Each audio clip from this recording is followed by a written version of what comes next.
Teachers எல்லாருக்கும் வணக்கம். நம்ம பிஜிடிஆர்பி எக்ஸாம் இன்னும் வந்து பார்த்தோம் அப்படின்னா, டிஆர்பி போர்ட்ல இருந்து ஆகஸ்ட் மாசம் வந்து இதுக்கான கால் ஃபார் கண்டிப்பா வந்துரும். ஸோ ஆல்மோஸ்ட் வந்து பார்த்தோன்னா, எல்லாருமே நெறைய பேர் வந்து படிக்க ஸ்டார்ட் பண்ணிட்டாங்க.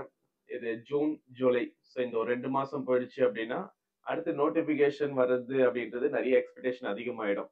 ஸோ முடிஞ்ச அளவுக்கு வந்து பார்த்தோம் அப்படின்னா, நீங்க வந்து பிஃபோரா ஸ்டார்ட் பண்ணி படிக்க ஆரம்பிச்சுருங்க. ஸோ இன்னைக்கு நம்ம வந்து வீடியோல டாப் 7 டிப்ஸ். ஸோ எப்படி வந்து பிஜிடிஆர்பி எக்ஸாம்ல நீங்க வந்து ஒரு ஒரு 120 மார்க்குக்கு மேல எடுத்து எப்படி நம்ம வந்து பார்த்தோன்னா, ஒரு கட் ஆஃப் குள்ள வர்றது.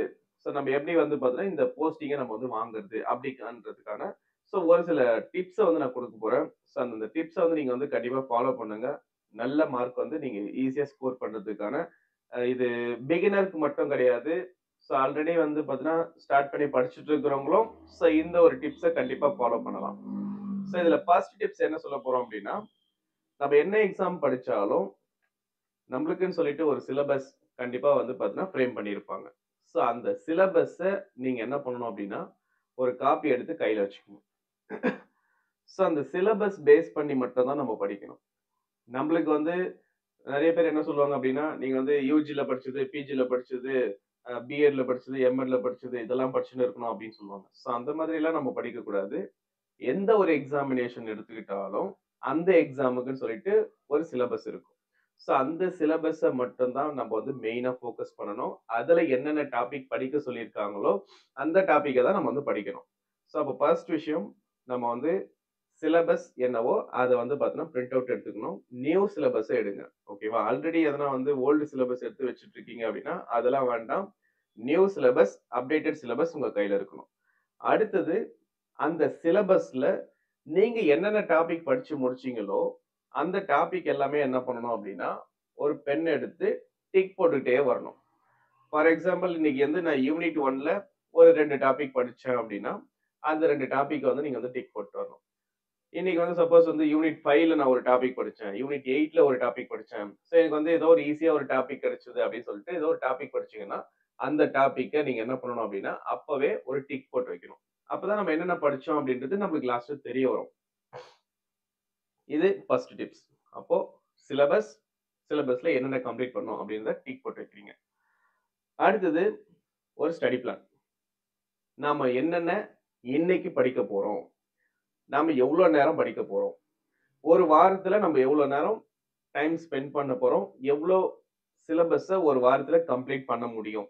ஸோ இந்த பேட்டர்ன நீங்க ஃபாலோ பண்ணா தான், எத்தன மாசத்துல நம்மளால என்ன பண்ண முடியும் அப்படின்றத நீங்க ஜட்ஜ் பண்ண முடியும். ஒரு வாரத்துல ஒரு ஒரு யூனிட் உங்களால முடிக்க முடியுது அப்படின்னா, 10 வாரத்துல நீங்க வந்து 10 யூனிட்ட முடிக்க போறீங்கன்னு அர்த்தம். இல்ல ஒரு யூனிட் எடுக்கிறதுக்கு 2 வாரம் வருது அப்படின்னா, நீங்க 20 வாரம் நீங்க என்ன பண்ண போறீங்க அப்படின்னா, அந்த 10 யூனிட்ட முடிக்கிறதுக்கு டைம் ஸ்பெண்ட் பண்ண போறீங்கன்னு அர்த்தம். ஸோ இதுல வந்து நீங்க வந்து கிளாரிட்டியா இருக்கணும். நம்ம எவ்வளோ நேரம் படிச்சா ஒரு ஒரு யூனிட்ட வந்து 1 வாரத்துல முடிக்க முடியுமா? இல்ல 10 நாள்ல முடிக்க முடியுமா? அப்படின்ற ஒரு பிளான் வந்து பார்த்தீங்கன்னா, நீங்க கிளாரிட்டியா இருக்கணும். அப்போ ஒரு ஸ்டடி பிளான் போடணும். அந்த ஸ்டடி பிளான் அந்த யூனிட்ட வந்து ஃபுல்லா கம்ப்ளீட்டா எப்படி வந்து நம்போ ஒரு போட்ட நேரத்துல கம்ப்ளீட் பண்ண போறோம் அப்படின்றத, அத கரெக்ட்டா நீங்க வந்து ஒரு பக்கா பிளான் போடணும். பிளஸ் அத வந்து ஃபாலோ பண்ணணும். இதுதான் மெயின். நம்பளும் வந்து பார்த்தீங்கன்னா, ஸ்டடி பிளான் போட்டுட்டோம் அப்படின்றது கிடையாது. அத ஃபாலோ பண்ணா தான் அது கரெக்ட்டான முறையில போயிட்டுருக்கும். இத நீங்க எப்படி பண்ணலாம் அப்படின்னா, ஒரு காலண்டர் மோட்ல போட்டுருங்க. ஒரு காலண்டர் ஃபார்ம் மாரி போட்டுட்டு, 1ஆம் தேதி நான் இத பண்ண போறேன். ஸோ 2ண்ட் இத பண்ண போறேன். 3 டே வந்து இத பண்ண போறேன். 4த் டே இத பண்ண போறேன் அப்படின்றதுல பக்காவா நீங்க என்ன பண்ணுங்க அப்படின்னா, ஒரு காலண்டர் பேட்டர்ன் மாரி போட்டு, அத வந்து ஃபாலோ பண்ணிட்டு வந்தா இன்னும் பெஸ்ட்டா இருக்கும். 3 டிப்ஸ் என்னன்னா, எம்சிக்யூ மாடல். நம்ம எப்பவுமே ஒவ்வொரு நம்ம ஒரு ஒரு டாபிக் படிக்கும்போது நம்ம என்ன பண்ணணும் அப்படின்னா, எம்சிக்யூ மாடல் நம்ம வந்து பிராக்டிஸ் பண்ணியே ஆகணும். இதுல 2 விதமா நம்ம எம்சிக்யூ பேட்டர்ன் ஃபாலோ பண்ணலாம். 1 நம்ப அந்த டாபிக் படிக்கும்போது நம்மளுக்கு கிடைக்கிற மல்டிபிள் சாய்ஸ் கொஸ்டின். ஸோ நம்ம அகாடமில படிக்கிறவங்களுக்கு பிரச்சனை இருக்காது. ஒவ்வொரு டாபிக்லயுமே நம்ம வந்து டெஸ்ட் குடுத்துட்டு வரோம். ஸோ நம்ம வந்து புக்ஸும் குடுத்துட்டு வருவோம், டெஸ்ட்டும் குடுத்துட்டு வருவோம். அத நீங்க வந்து ஃபாலோ பண்ணலாம். இன்னொன்னு ப்ரீவியஸ் இயர் கொஸ்டின் பேப்பரும் நீங்க என்ன பண்ணணும் அப்படின்னா, சைட் பை சைட் அனாலிசிஸ் பண்ணிட்டே வரணும். அப்பதான் நம்ம வந்து படிச்சுட்டு வர டாபிக்ல எப்படியெல்லாம் நம்ம வந்து கொஸ்டின்ஸ் வந்து இதுக்கு முன்னாடி கேட்டிருக்காங்க. அப்போ இது வந்து ரொம்ப இம்பார்ட்டன்ட்டான ஒரு ஒரு விஷயம். Multiple choice question plus previous year question பேப்பர்ல கேட்ட கொஷின்ஸும் நம்ம வந்து ப்ரிப்பேர் பண்ணிட்டே வரணும் பேரலா. நீங்க இந்த previous year question paper collect பண்றீங்க அப்படின்னா 2001 இருந்து 2022 வரைக்கும் கலெக்ட் பண்ணணும். அடுத்தது right material, it is most important things. So நம்ம வந்து ஒரு ஒரு ஒரு எக்ஸாம் ப்ரிப்பரேஷனுக்காக ஒரு சிலபஸ் கையில வச்சுட்டு இருக்கோம் அப்படின்னா அந்த சிலபஸ்ல நம்ம வந்து ரைட் மெட்டீரியல் கண்டிப்பா கையில வச்சுட்டு இருக்கணும். ஸோ நானும் வந்து ஏதோ ஒரு மெட்டீரியல் கிடைச்சிச்சு, இல்லை நான் வந்து கூகுளில் சர்ச் பண்ணேன், இல்லை என் ஃப்ரெண்டு வந்து பிடிஎஃப் அனுப்புனாங்க அப்படின்றதெல்லாம் கிடையாது. ஒரு ரைட் மெட்டீரியல். ஃபார் எக்ஸாம்பிள் நம்ம மெஸ்மரைஸ் அகாடமியில நம்ம என்ன பண்றோம் அப்படின்னா இங்கிலீஷ் டிபார்ட்மெண்ட்டுக்கு பக்கா மெட்டீரியலை நம்ம என்ன பண்றோம் அப்படின்னா போட்டு கொடுக்கும். ஒவ்வொரு யூனிட்டுக்கும் ஒரு புக் அப்படின்ற மாதிரி. இந்த மாதிரி உங்க சப்ஜெக்ட்டுக்கு கிடைச்சது அப்படின்னா வாங்கி யூஸ் பண்ணுங்க. இங்கிலீஷ் டிபார்ட்மெண்ட்டா இருந்தது அப்படின்னா நம்ம அகாடமியில கூட நீங்க வாங்கி யூஸ் பண்ணுங்க. மெட்டீரியல் உங்க கையில இருக்கு. பிளஸ் வந்து ஒவ்வொரு டாபிக்கும் வந்து பார்த்தோன்னா எனக்கு வந்து படிக்கிறதுக்கான ஐடியா இல்லை அப்படின்னு நீங்க நினைச்சீங்கன்னா யூடியூப்ல நிறைய வீடியோஸ் வந்து அவைலபிள். ஸோ நீங்க எந்த டாபிக்கை நீங்க வந்து இன்னைக்கு படிக்க போறீங்களோ அந்த டாபிக்கை நம்ம வந்து டைப் பண்ணாலே கண்டிப்பா வந்து பார்த்தீங்கன்னா ஒரு அவுட்லைன் நம்மளுக்கு கிடைச்சிடும். பட் பேசிக்ஸ் மட்டும்தான் கிடைக்குமே தவிர அந்த ஒரு ஒரு ஒரு வீடியோ மட்டுமே வச்சுக்கிட்டு நம்ம என்ன பண்ண முடியாதுன்னா இந்த பிஜிடிஆர்பி எக்ஸாம் அட்டன் பண்ணிட முடியாது. ஸோ முடிஞ்ச அளவுக்கு நீங்க என்ன பண்ணணும் அப்படின்னா ஒரு ரைட் மெட்டீரியலை வச்சுக்கிட்டு அவுட்லைனுக்காக நம்ம வந்து பார்த்தோன்னா யூடியூபை யூஸ் பண்ணிக்கலாம். ஸோ நெக்ஸ்ட் டிப்ஸ் என்ன அப்படின்னா உங்க பெண்ணை எடுத்து ஒரு மெட்டீரியல் உங்க கையில இருக்கு அப்படின்னா அந்த மெட்டீரியலோட சேர்த்து உங்க பெண்ணோ இல்லை நீங்க வந்து ஒரு யூஸ் பண்ற ஏதோ ஒரு விஷயத்த நீங்க என்ன பண்ணணும் அப்படின்னா அண்டர்லைன் பண்ணி வச்சுட்டே வாங்க. இல்ல அடிஷ்னல் பாயிண்ட் வந்து பார்த்தோம் அப்படின்னா உங்களுக்கு கிடைச்சதுன்னா அங்கங்க வந்து எழுதிட்டே வாங்க. இது பண்ணீங்கன்னா இது லாஸ்ட் டைம் ரிவிஷன் பண்ணும்போது அந்த அந்த அந்த கம்ப்ளீட்டா எல்லாத்தையும் படிக்கிறதுக்கு பதிலா நம்ம அண்டர்லைன் பண்றதை வச்சே நம்ம என்ன பண்ணலாம் அப்படின்னா அந்த உள்ள என்னென்ன கண்டென்ட் இருக்குன்றத நம்ம ஈஸியா அண்டர்ஸ்டாண்ட் பண்ணி நம்ம வந்து ஒரு எக்ஸாம் ப்ரிப்பரேஷனுக்கு கரெக்டா இருக்கும். நான் இன்னைக்கு வந்து இந்த பேஜ் ஃபுல்லா நான் இந்த யூனிட் ஃபுல்லா நான் படிச்சேன், ஒரு டாபிக் படிச்சேன், அதனால எதுவுமே அண்டர்லைன் பண்ணல அப்படின்னா நீங்க அடுத்த வாட்டி நீங்க ப்ரிப்பரேஷன் போடும்போது திருப்பியும் அதே ஃபர்ஸ்ட்ல இருந்து படிப்பீங்க. பட் எது எதெல்லாம் இம்பார்ட்டன்ஸ் அண்டர்லைன் பண்ணிட்டு வச்சிட்டீங்க அப்படின்னா டைரக்டா அதை மட்டும் நம்ம படிச்சுட்டு போவோம். ஸோ நெக்ஸ்ட் டிப்ஸ் என்ன அப்படின்னா உங்களுக்கு வந்து இது பாசிபிளா இருந்தா okay. Group study. Group study அப்படின்றது சேம் நீங்க பிஜிடிஆர்பி இங்கிலீஷ் அப்படின்னா உங்களுக்கு கூட ஒருத்தர் இங்கிலீஷ் டிபார்ட்மெண்ட்டா இருந்தாரு அப்படின்னா அவங்க வந்து ஒரு குரூப்பா நீங்க படிக்கலாம். 2 பேர் இல்ல மோர் தென் 2 அந்த மாதிரி கூட இருக்கலாம். நீங்க ஒரு கொஷின்ஸ் கேட்கலாம், அவங்க ஒரு கொஷின்ஸ் சொல்லலாம், ஆன்சர் சொல்லலாம்.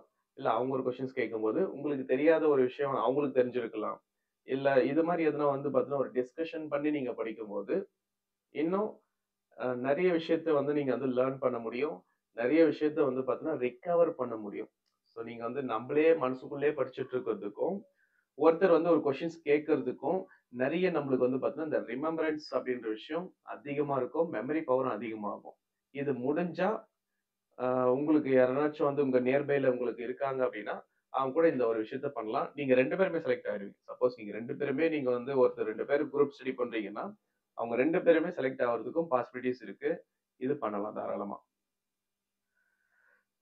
அடுத்தது பிஜிடிஆர்பி எக்ஸாம் இப்போதைக்கு எழுதி யாராச்சும் பாஸ் பண்ணி இப்போ இதுக்கு முன்னாடி நடந்ததோ இதுக்கு இப்போ 2001ல இருந்து 2022 வரைக்கும் நடந்திருக்கும் இல்லைங்களா? ஸோ இதுல யாராச்சும் பிஜிடிஆர்பி எக்ஸாம்ல எந்த டிபார்ட்மெண்ட் இருந்தாலும் பரவாயில்ல. நீங்க இங்கிலீஷ் டிபார்ட்மெண்ட்டுக்கே வந்து யாராச்சும் அதை தெரிஞ்சவங்க இருந்தாங்க அப்படின்னா அவங்களுடைய அட்வைஸ் கேட்கலாம். நீங்க எப்படி படிச்சீங்க, என்ன மாதிரியான விஷயத்த ஃபாலோ பண்ணீங்க, எவ்வளவு நாள் வந்து இந்த எக்ஸாமுக்கு ஸ்பெண்ட் பண்ணீங்க படிக்கிறதுக்கு, என்னென்ன ஸ்டாட்டிஸ்டிக்ஸ் எல்லாம் நீங்க ஃபாலோ பண்ணீங்க, கிளாஸ் போனீங்களா இல்ல செல்ஃப் ஸ்டடி பண்ணீங்களா, இந்த எக்ஸாம் எழுதுனா என்ன வேல்யூ, என்ன மாதிரியான ஜாப் நம்மளுக்கு கிடைக்கும், இது மாதிரி உங்களுக்கு எதனா டவுட் இருக்குது அப்படின்னா இதுக்கு முன்னாடி போஸ்டிங் ஆகி வேலைக்கு போனவங்க கிட்ட நீங்க என்ன பண்ணலாம் அப்படின்னா இது மாதிரியான ஒரு சில டவுட்டுகளை நீங்க கேட்டு தெரிஞ்சுக்கோங்க. இது பெஸ்ட் சாய்ஸ். ஏன்னா அவங்க வந்து நம்மளுக்கு ஒரு டிப்ஸ் கொடுக்கும்போது நம்மளுக்கு ஒரு மோட்டிவேஷனா இருக்கும், ஒரு இன்ஸ்பிரேஷனா இருக்கும்.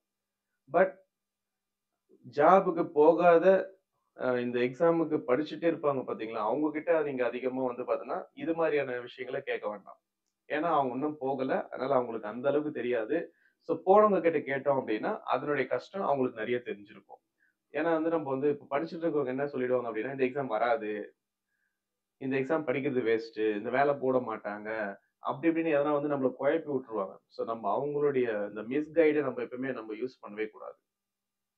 அடுத்தது ஸ்மார்ட் ஸ்டடி பண்ணுங்க. எல்லாருமே சொல்லுவாங்க, ஹார்ட் ஒர்க் பண்றத விட ஸ்மார்ட் ஒர்க் பண்றது பெஸ்ட் அப்படின்ட்டு. நம்ம எப்படி வந்து ஸ்மார்ட் ஒர்க் பண்றது அப்படின்னா, நம்ம மெட்டீரியல் கிடைச்சிருச்சு அப்படின்றதுக்காக வளவளன்னு படிச்சுட்டு போறதெல்லாம் வேஸ்ட். இப்போ ஒரு டாபிக் நம்ம எடுக்கிறோம். ஸோ அந்த டாபிக்ல ஒரு ஆத்தர் பத்தி இருக்கும். ஸோ ஆத்தர் பத்தின ஒரு மேலோட்டமான விஷயங்கள நம்ம தெரிஞ்சுக்கணும். ஸோ அவர் என்னென்ன விருது வாங்கியிருக்காரு, என்னென்ன புக்ஸ் எழுதியிருக்காரு, அவருக்கு எதனா வந்து இப்போ ஃபாதர் ஆஃப் இங்கிலீஷ் லிட்ரேச்சர், இல்ல ஃபாதர் ஆஃப் இங்கிலீஷ் பொயட்ரி, இவர் வந்து ஃபாதர் ஆஃப் லிங்குஸ்டிக். இது மாதிரி எதனா வந்து அவருக்கு எதனா நேம் இருக்கா, இல்ல பொயட்ஸ் பொயட்டன்ஸ் யாருன்னா சொல்றாங்களா? ஸோ இது மாதிரியான விஷயங்களை தெரிஞ்சு வச்சுக்கோங்க. அடிஷ்னலா ஒரு பொயட் இருக்காரு, ஒரு ஆத்தர் இருக்காருன்னா, ஆத்தரை பத்தி எல்லாமே தெரிஞ்சு வச்சுக்கிட்டு இருக்காதீங்க. ஏன்னா இது வந்து ஹார்ட் ஒர்க். ஹார்ட் ஒர்க் பண்றதை விட பெஸ்ட் ஸ்மார்ட் ஒர்க் பெஸ்டா இருக்கும் உங்களுக்கு. ஒரு டாபிக் எடுத்துக்கிட்டோம் அப்படின்னா அந்த டாபிக்ல டெப்தா படிச்சுக்கோங்க. அதுக்கு அடுத்தது என்னென்ன வந்து important exam point of view வருமோ அதை நீங்க வந்து பார்த்து வச்சுக்கோங்க. மெயின் ஐடியாஸ் சம்மரி கண்டிப்பா தெரிஞ்சு வச்சுக்கணும். என்ன ஒரு ஒர்க்கா இருந்தாலும் கேரக்டர்ஸ் இருக்காங்க அப்படின்னா அந்த கேரக்டர்ஸை பத்தி டீட்டெயிலும் தெரிஞ்சு வச்சுக்கணும். Background fact very important. Background ஃபேக்ட்னா என்ன அப்படின்னா, ஒரு ஒரு ஒர்க் வந்து எப்போ வந்து பப்ளிஷ் பண்ணாங்க, ஒரு ஒர்க் வந்து பார்த்தோம் அப்படின்னா அதுக்கு ஆத்தர் பேர் என்ன, இல்ல அந்த ஒர்க் வந்து எந்த செஞ்சுரியில எழுதப்பட்டது, இல்ல அந்த அந்த ஒர்க்கை பேஸ் பண்ணி வேற எதனா ஒரு ஒர்க் எழுதியிருக்காங்களா, இல்ல இந்த ஒர்க்கை வந்து பார்த்தோன்னா எந்த ஒரு ஒர்க்கை வந்து சிமிலர் பண்ணி எழுதியிருக்காரு ஆத்தர், அதுக்கு எதனா வந்து சப்டைட்டில் கொடுத்துருக்காங்களா. ஸோ இது மாதிரியான பேக்ரவுண்ட் இன்ஃபர்மேஷனை கண்டிப்பா நீங்க கலெக்ட் பண்ணி பண்ணிக்கணும். ஸோ இதெல்லாம் நீங்க வந்து பண்ணீங்க அப்படின்னா 100% ஷுவரா நீங்க என்ன பண்ணலாம்னா ஒரு 120 மார்க்ஸுக்கு மேல எடுக்கிறதுக்கான பாசிபிலிட்டிஸ் நிறைய இருக்கு உங்களுக்கு. வேற எதனா டவுட் இருக்குது அப்படின்னா கமெண்ட்ல போடுங்க. ஸோ அதுக்குமே நான் வந்து எக்ஸ்பிளனேஷன் நான் கொடுத்துட்டு வரேன். சப்போஸ் உங்களுக்கு பிஜிடிஆர்பி எக்ஸாம் உடைய இங்கிலீஷ் மெட்டீரியல் தேவைப்படுது, உங்களுக்கு நீடட் அப்படின்னா, ஸோ ஸ்க்ரீன்ல வந்து என் நம்பர் இருக்கும். இந்த நம்பருக்கு நீங்க என்ன கான்டாக்ட் பண்ணுங்க. தேங்க்யூ.